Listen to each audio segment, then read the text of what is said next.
Welcome to Resiliency Within, and I am your host, Elaine Miller-Karas.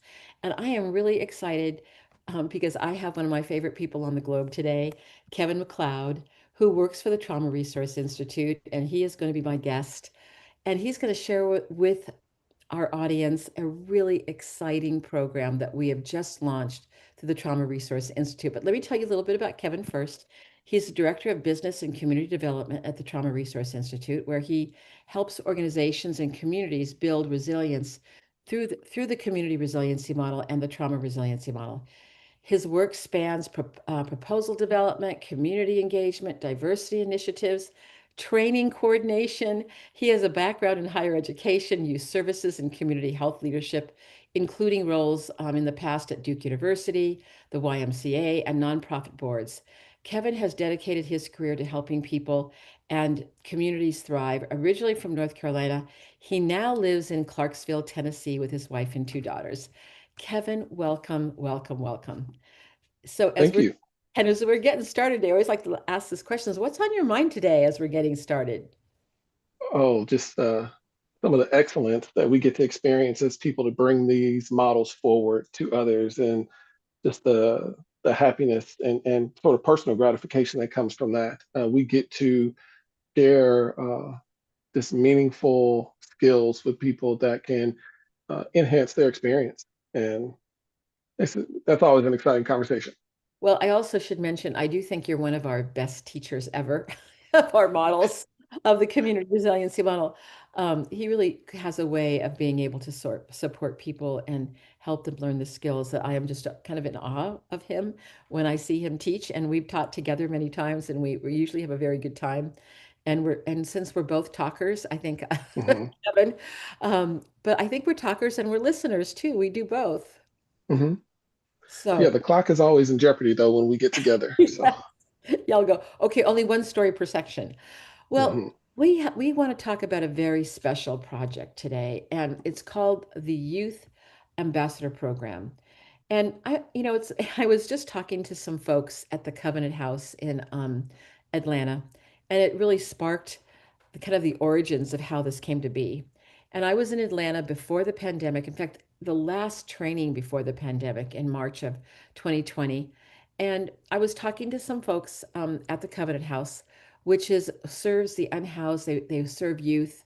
Many of the young people are transitioning out of foster care and don't have permanent housing.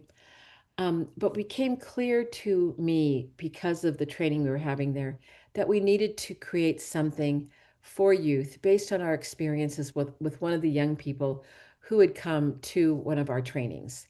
So, what is this exactly? I'm going to give you a little bit of a description, and then I'm going to tell you about the exciting pilot that was just completed in May and how the Trauma Resource Institute is launching this program throughout the country, the world.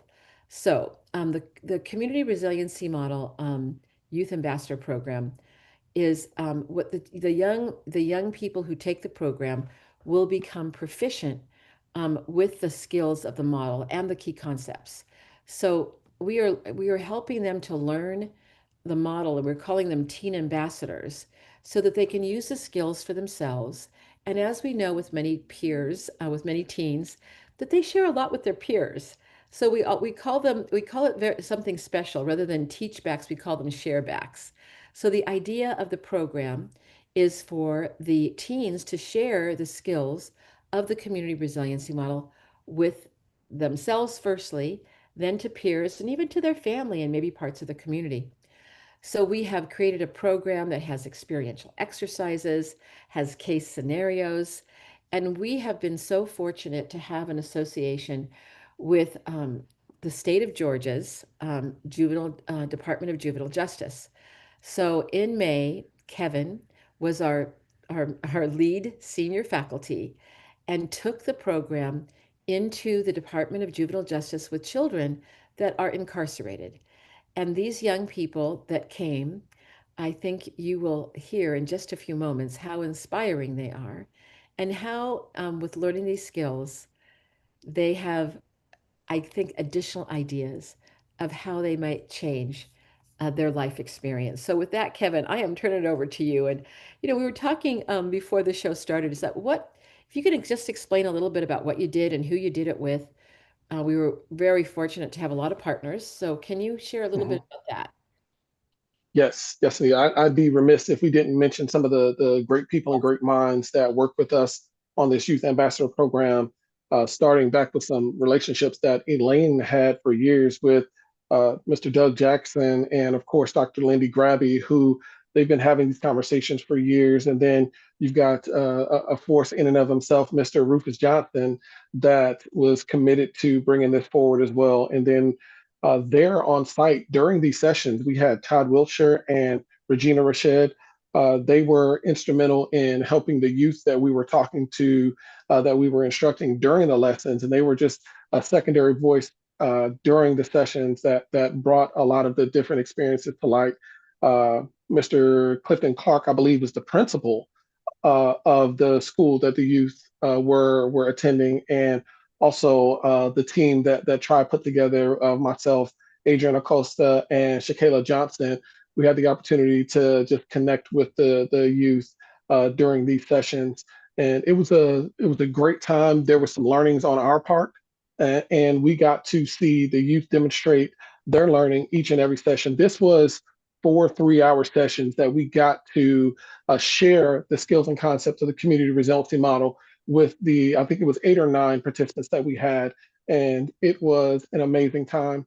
And honestly, the team, we went in, we didn't have, uh, you know, a lot of expectations on what was going to happen because this was going to be new to us. This was not only the participants in the situation that they're in, but also just them being in a confined space and having a lot of their day structured and things of that nature. But you know, into probably about an hour into that first session, I knew we were onto something, and I knew that this was a tremendous opportunity that we were going to see good things happen. Well, I also want to say that this was a hybrid model that we did because we Mhm. had part of it that was online and part of it they were there in person. So you were online, if I recall, Kevin, Yes. and Todd and Regina were there in-house. So can you tell us a little bit about how that worked?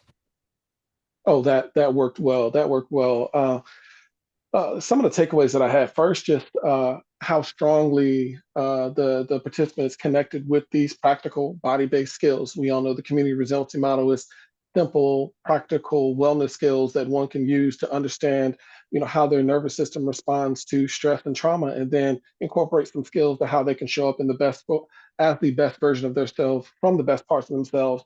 And the strategies that the youth learn that they can use in the moment to calm themselves down and even shift out of a stress response, or simply feel more regulated in the moment. That was cool. And to hear them talk about what they were learning, that was probably the most impressive things that we saw throughout. And this was real to them. It wasn't abstract concepts that they didn't know, okay, how am I going to do this in this way or how am I going to do this in that way. There were some moments that these youth identified these tools that they can use in very specific situations that were actually occurring. And take listening to them with the takeaways from these moments was absolutely wonderful.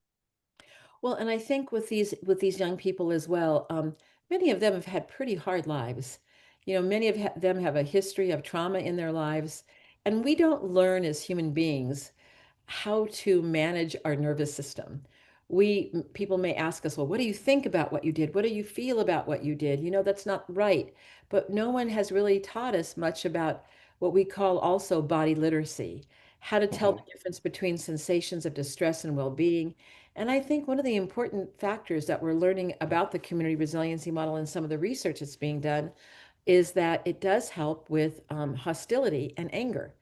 So mhm, I can imagine that in a setting where maybe they're incarcerated because of some of the things that they've done, that this may mhm. be a helpful thing for them to learn how to manage that self-awareness of managing their nervous system if they're feeling out of sorts. So anyway, I don't know if you want to Oh, say you're about that.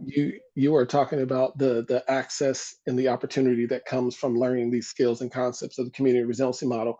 So as you said, many incarcerated youth, they have faced high levels of trauma and stress, And what these wellness skills do is they help them to uh, help them to gain these skills for coping in an already difficult environment.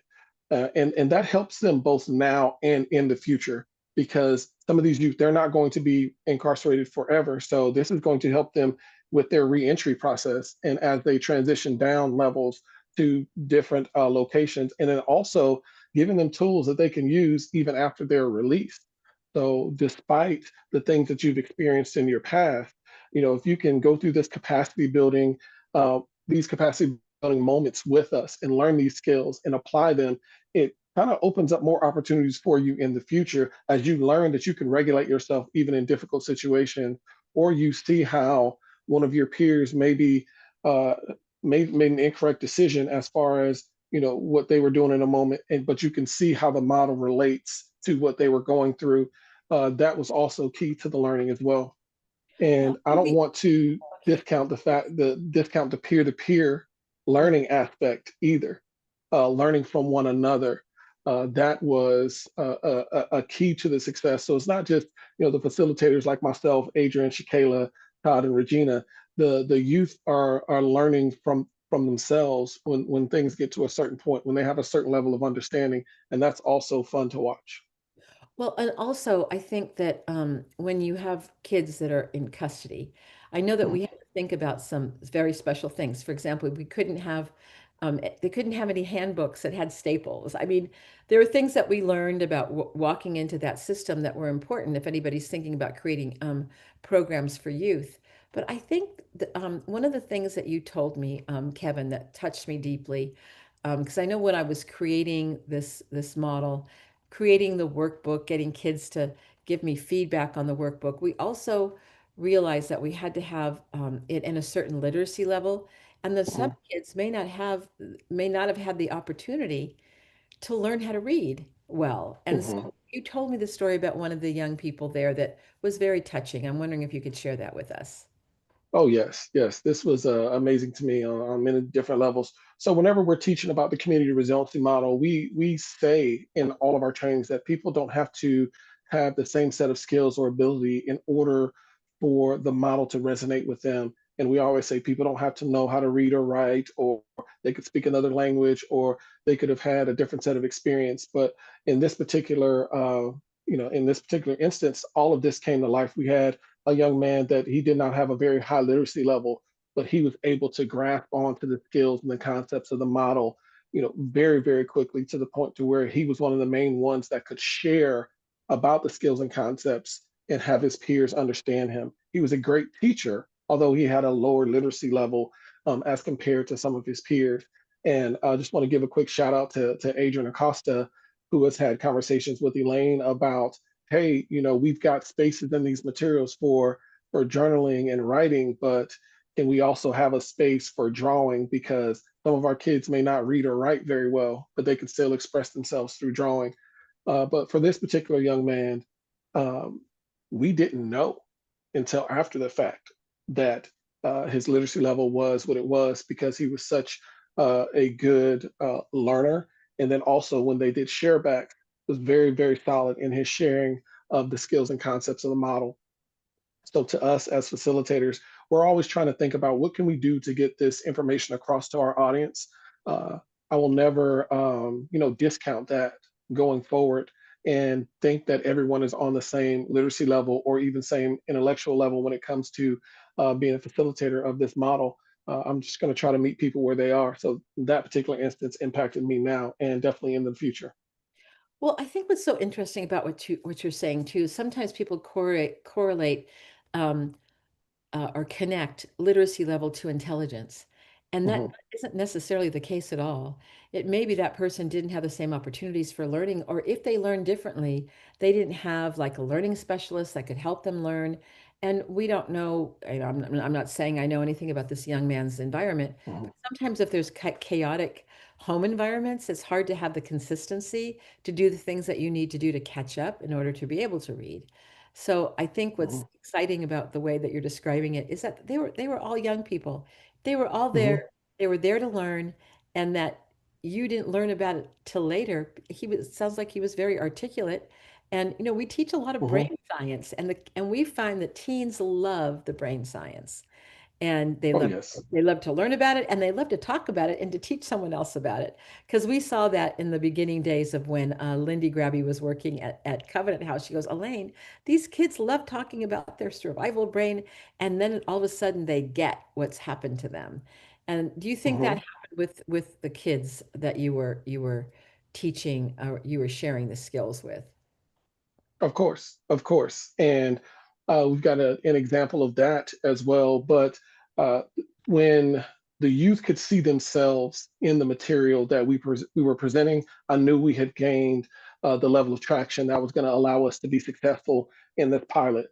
In explaining things like the resilient zone, the high zone, and the low zone, and the different characteristics that can be assigned to each, and having them to understand those things, and then identify specific situations where they saw that.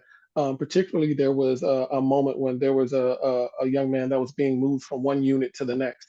And so you move to another unit, you're going to be there with different people, there's different groups and things of that nature. And that bumped that person out of their zone. And to the point to where the youth were explaining they saw the moments that he was in his high zone, they saw the moments that he was in his low zone.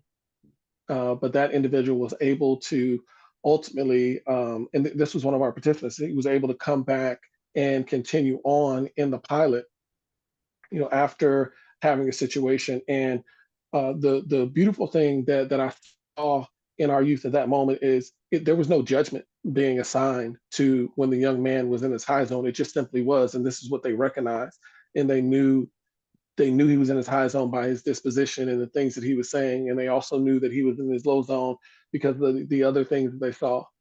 And it wasn't, oh, he was bad or it was this or it was that. It was he was bumped out of his zone, and this is what was happening. And also knowing the skills that they can use now and into the future that can help them when they notice that they're getting bumped to their high zone or low zone. So this body literacy that we're sharing with them, and these tools, was huge. And to hear them be able to apply and evaluate and kind of analyze these situations and think through what they would do, like I said before, we knew that we were gaining traction with the group that we were trying to serve. Well, so there was a moment when you said to me, Elaine, there was some hopeful moments. And when I think of just, what has happened to these kids to land them in a juvenile justice system, I imagine there can be many moments of despair. So can you tell us about the hope? We always say in this on my show, what else is true? Hmm. Oh, this these stories that I'm telling you, especially about the young man being in the high zone and the low zone, and also, our participant that didn't have a high literacy level but was still committed to learning and committed to sharing. Uh, that all of these experiences point us toward hope and the fact that they know that, okay, I may have been out of my zone when I made this very poor decision and I acted in this way. I am not, forever to be labeled as bad. This is how my nervous system is working and was working. These are some things that I can do to try to show up better in the future, and to have them to think toward a future and a future using these skills.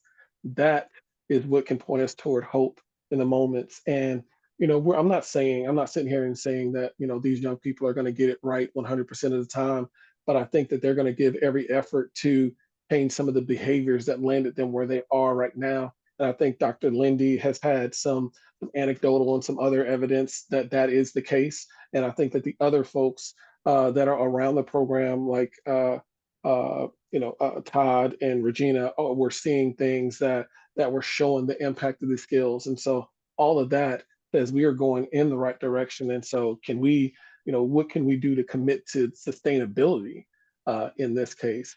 And those folks even had some good ideas as well, because they talked about the temperature of the room when the guards and the correction officers even participated in some activities, and how that was more of a collective resilience, collective well-being when you had that type of thing. So it sends you to the what if area. So what would happen if we could get some of the staff and the guards trained in this model as well, so that we can have this shared language while we're committed to the rehabilitation and the ongoing well-being of these young folks that are in custody.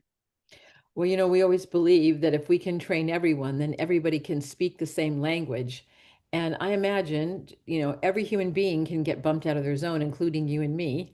And so I imagine that would be the same thing with guards that work in those kinds of situations. So yes, Hmm. Kevin, who knows what's ahead of you there? I mean, maybe that will happen in the future, because I heard from Dr. Grabby, and apparently there's two more parts of the department that they want the youth ambassador program. One with incarcerated youth that are the young ladies, as well as another group of the young men. So that to me is very hopeful that it's spreading within that system, saying, I think this kind of works. And it's Hmm. helping the kids feel better about themselves. And I think there's something about I've talked to Dr. Grabby about this, and I'll have to have her on the show to talk about some of her results because she's about to publish some of them. But is that self-reflection?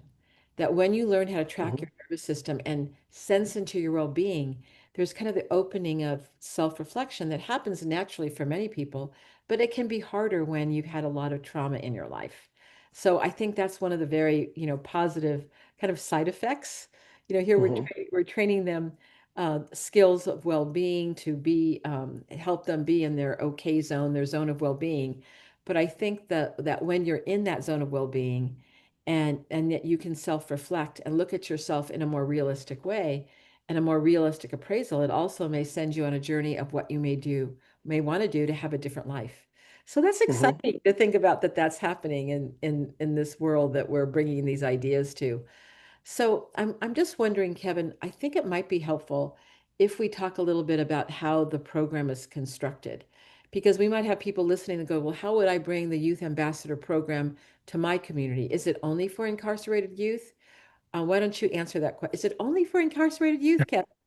No, no, it's not only for incarcerated youth. It is for any youth that has a nervous system, and this can be within a structured program that already exists, or it can be within a structured time slot that exists. So, with the youth in DJJ custody, there was some availability of time. I mean, the young men had their school day, and then we fit within a particular time slot each week, a couple of days a week, and so that worked out. But if you have ongoing program, the Youth Ambassador program can be a series that's built within that program to help youth learn these wellness skills. And one of the key things that this program can do is the other layer that's added is the leadership development piece, because it creates leadership opportunities for youth to share these skills with others.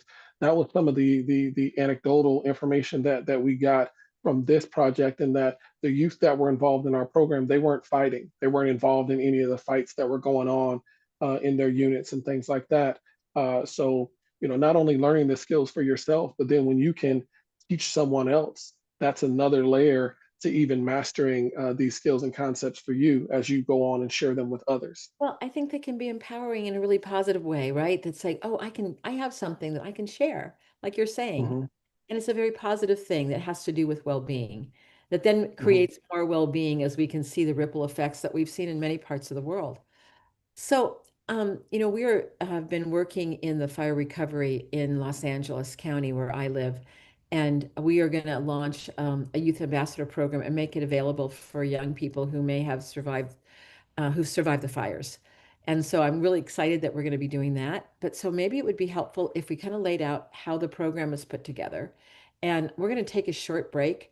And when we come back from the break, we can kind of delve into what are the components of the program, and maybe share with others how they might be able to contact us in order to find out more to bring it to the youth in their community. So we're going to take a couple minutes, a couple minute break, and we'll be back in just a few moments. You'll hear from our sponsor, the Trauma Resource Institute, and we will continue this conversation with Kevin McLeod.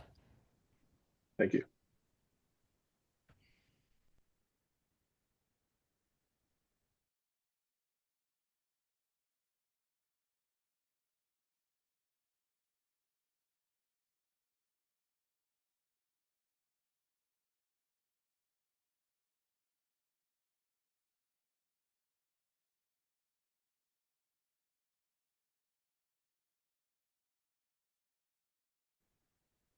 Welcome back. I'm here with Kevin McLeod, and we've been talking about the Youth Ambassador Program being launched by the Trauma Resource Institute.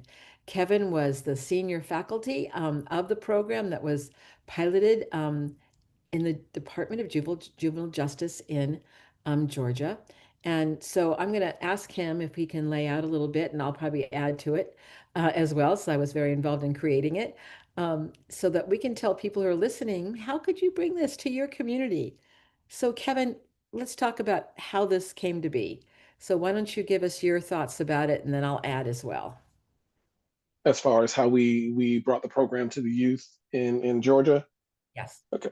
Well, we had for this particular project, we had 4 sessions that were 3 hours each, and uh, of course they're themed. The first one was building on inner strength, and so going from the the welcome to the introducing the concept of resilience and the zones to young people, and having them to reflect, the zone that they're in today. And we went in session one automatically to the brain networks because that was important information. So going from the resilient zone, high zone, low zone to even talking about the brain networks, talking about the survival network, the emotional network, and the thinking network, and then even talking about the autonomic nervous system and how we have an accelerator and a brake. Throughout the sessions we had, the metaphor was that their nervous system was their car, and that if you are in your high zone, you may be driving that car and you may get out of control and crash or crash out, as the young people may say. Or if you're in your low zone, that car is stalled completely and it's not going anywhere. It's no longer moving. But the joy of having the CRM skills is that you can be your own mechanic and you can apply the skills and the concepts as needed when in order to show up as the best version of yourself from the best parts of yourself. And we even got to, of course, tracking, resourcing, and grounding in that first session. But then checking in, we did a lot of check-ins throughout these sessions, and getting some reflection and getting some audience participation and getting what they were thinking in the moment, and things like what skill did you connect with most today, and having the youth participate and have answers to these questions and things like that. That was very fascinating, and listening to them and how they can put things in their own words was outstanding. From there, it was always, how have you used these skills? How did you use what you learned last time since the last time we were together? And then different prompts, recognizing themselves being in their zone, out of their zone, or something else. And that's how we got the story of the young man that was moving units when he was out of his zone, uh, both the high zone and the low zone, just by these conversation prompts and these reflection questions. And then going back to, did you use the skills in your own words? Can you describe? So we had these moments where we check for learning or check for understanding. And this was this was excellent in that with these young men, they were incarcerated. So some of the materials and the resources that they had that they were given, they would only have access to them when they were in the classroom setting.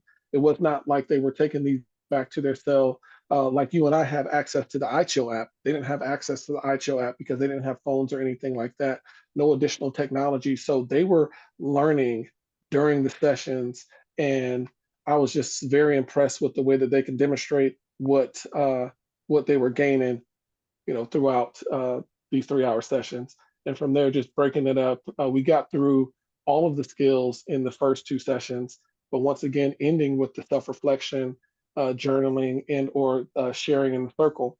And so the 4 sessions were broken out into to that kind of schedule. And in the last session, we had them to do uh, a 20-minute share back. So a 10 to 20-minute share back. And it was it was amazing to watch these young people share what they had learned on these skills and concepts, and even share what they feel like the most important things that they learned in the sessions were. And that's how we kind of structured this particular group, because we knew going in that we were going to have 4 sessions. Now, if you were going to spread this out over a longer period of time, you could have shorter sessions with different goals and objectives and things of that nature. We did want them to have the ability to track and notice what was happening on the inside to a high degree, so that they could then interrupt the hijacking of their nervous system and regulate in some of these moments where in the past they may have had some compromising behaviors or been more aggressive or fighting and things of that nature. So that's kind of how we There were four structured sessions because this three one. sessions was giving the content, and the last session Hmm. was share backs. And we made a Yes. specific point about not calling them teach backs because we weren't Hmm.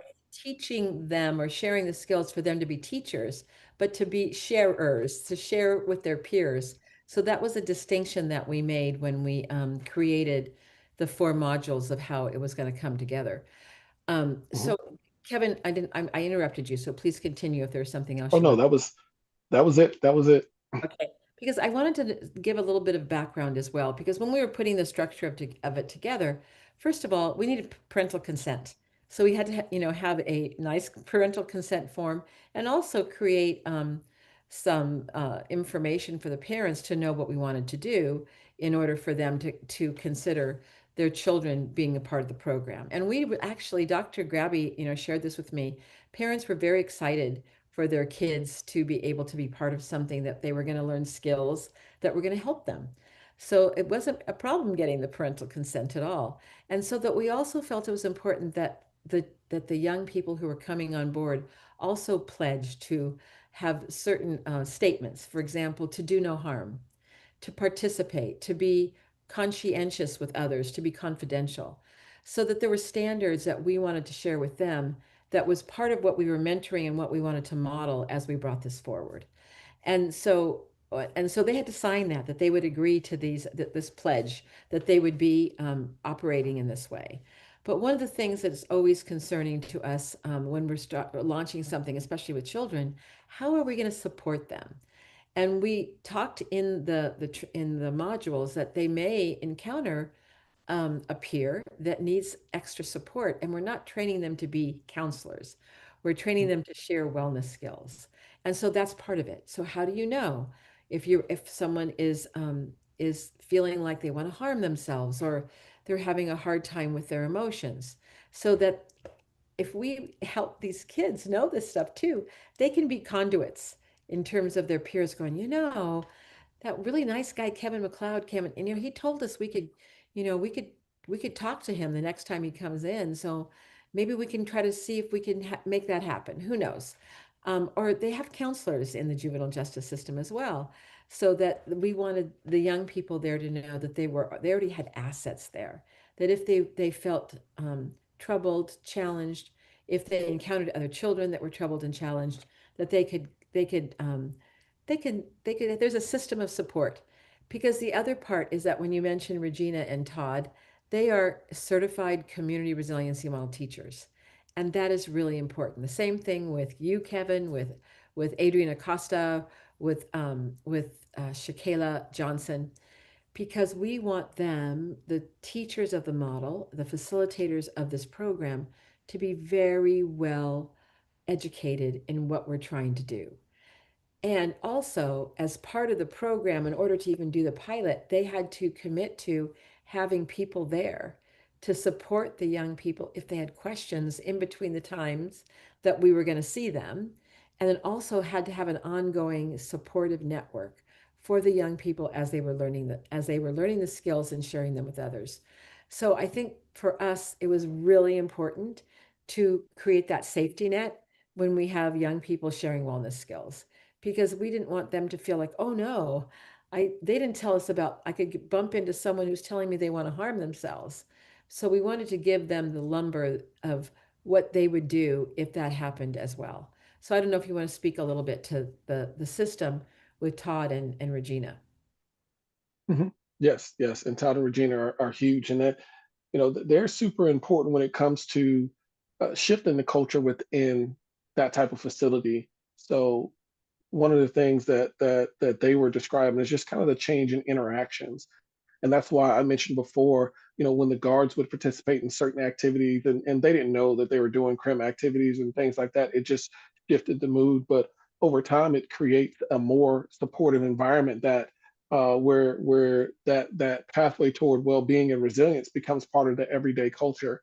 And that's key if we're going to shift toward kind of what's working with these youth and what's working as far as getting them to uh, shift to being more regulated in certain situations. So I feel like they are instrumental. People like Todd and Regina, they're instrumental to being there and being a bridge between the youth and maybe some of the other staff that are there on site.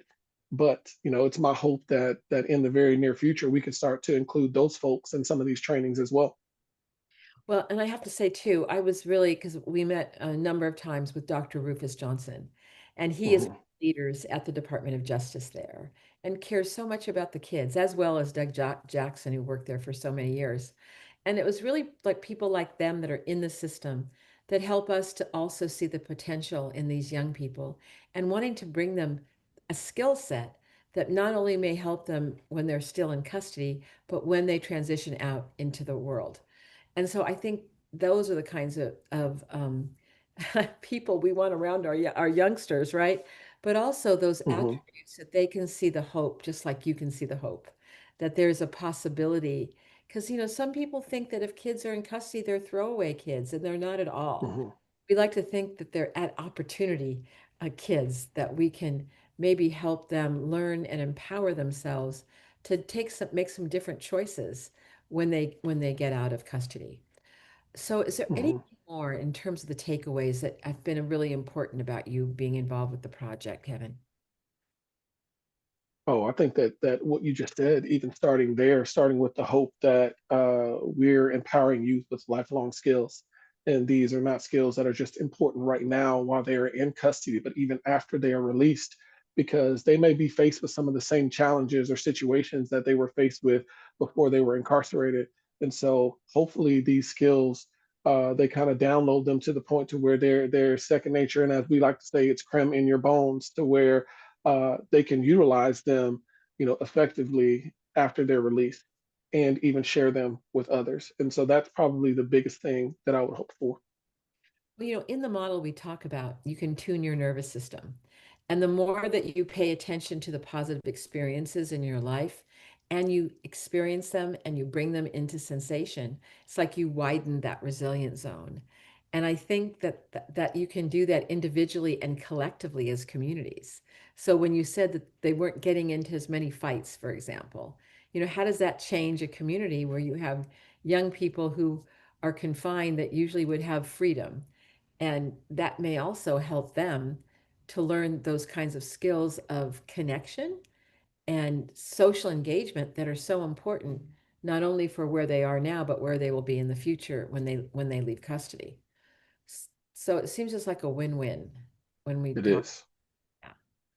So I want to let people know, Kevin, because you are the director of development, if someone's interested in the Youth Ambassador Program and they're listening right now and they're going, boy, I'm from a Boys and Girls Club, or I'm from the Y, or I'm from different kinds of organizations. Because I remember when I first met you, you had a goal, and that's what you wanted to reach youth. Hmm. And well, you're doing it. So you want to say a Yes. little bit more about how Yes. far you should go ahead? Well, you can contact us. You can reach out to us at hello@communitytribe.com. That's probably the most memorable email address that we have. And you can just, even in the subject line, you can put contact Kevin, interested in Youth Ambassador Program or interested in the Community Resiliency Model training, things of that nature. We are always happy to hear from folks and to hear that you think the training would be useful for you. I'd love to have a conversation with you to see what need you may be trying to meet or what opportunity exists for the models in your organization or community, and we can take it from there. And I think one of the things that Todd Wiltshire shared with me a long time ago, Todd was one of the leaders at Covenant House in Atlanta. And he said, Elaine, it's helped these kids so much because they come in feeling pretty broken. They've had pretty rough lives. And these are kids that are not incarcerated. These are kids that are unhoused, that are at risk of doing things when they're unhoused, of course, all the things that can happen along the way. But I can remember him telling me, and they learn about the nervous system and they learn about their brain. And he said he'd have these kids look at him and say, "You mean I'm not broken? You mean it's about the biology of how we're all designed all over the world?" And he could actually say, "Yes, that is the case." And that also means, Mhm. next sentence, right? That, you don't adversity doesn't have to be your destiny. That there are skills that you can learn where you can, find that better self inside of yourself that helps your prefrontal cortex. It's still, in the growing stage, because I think what is it until between 25 and 27 before it's fully developed for young men. Mhm. um, that you will make better decisions for yourself and for your life and for others. So that's a pretty exciting equation when we think about how we can bring youth into the family of the For community sure. model.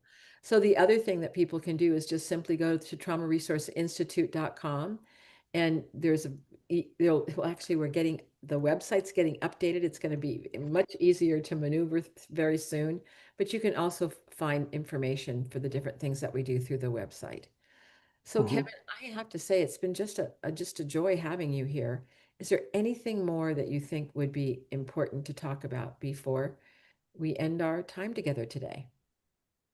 You mentioned it a couple of times, just in that these youth, although incarcerated, they're just not meant to be thrown to the wayside, because these are folks that still have potential and could, positively impact, lives going forward. And so, looking at a program like this as an opportunity for youth to gain some skills and knowledge that they can then, implement, later on in their life and in the moment is key.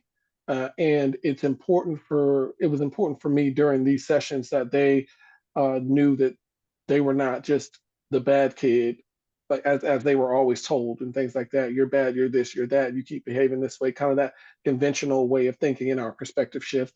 But to see that, they could do things that they were going to be proud of, and that they did have some potential and some other possibilities if they just put in the work. One of the key moments that we had was we asked them a question. Hey, what was something that you did that you were proud of yourself, or what's something that you worked really hard at and you saw it pay off? And to hear their responses to those questions, you know, that was moving for us as a team. But also, I just wanted them to see that they have it. And if they just continue on and commit to some of the things that they've learned, that they can continue to apply these skills and concepts and impact their life in the future. Well, and I think, Kevin, you have that wonderful attribute. I mean, I think that what I'm hearing you say, and I think you do this with people, you have the attribute of seeing the possibility in someone that they may not be able to see yet in themselves.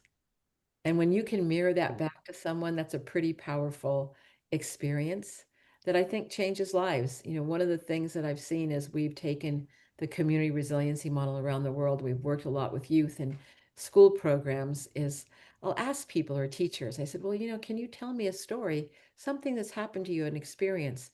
And invariably they'll talk about a one person that changed their life. And we know through a lot of the research that's being done, like from Dr. Christina Bethel, about positive childhood experiences.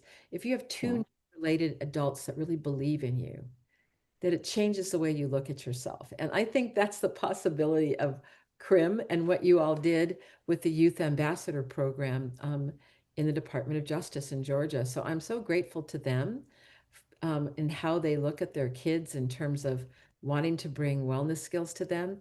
And I really am looking forward to what further develops from that too, because like there's already two other projects that they already want to do. So I'm very excited about that.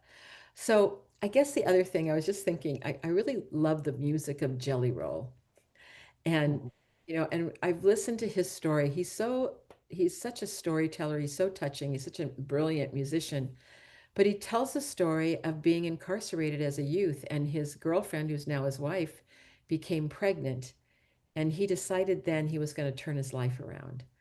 And I imagine there were people around him. And now I see him because I watched him on, I guess it was The Voice, and how he nurtured some of those young artists, the ones that I could see that came from trauma, that came from hard lives.